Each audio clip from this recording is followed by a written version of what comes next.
સુરતમાં માંગરોળના કંટવા ગામે કેનાલમાં ભંગાણ, ઉકાઈ જમણા કાંઠાની કેનાલમાં પાણી ફરી વળ્યા ખેતરોમાં, ખેડૂતોને પાક નુકસાનની ભીતિ।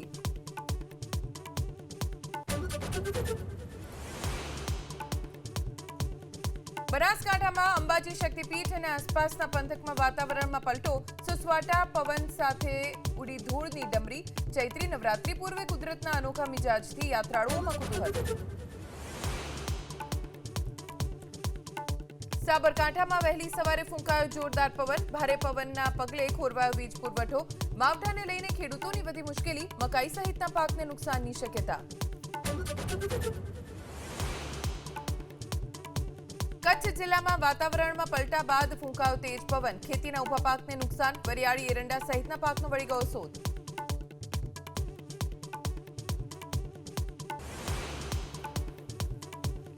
સુરતમાં માંગરોળના કંટવા ગામે કેનાલમાં ભંગાણ, ઉકાઈ જમણા કાંઠાની કેનાલમાં પાણી ફરી વળ્યા ખેતરોમાં, ખેડૂતોને પાક નુકસાનની ભીતિ।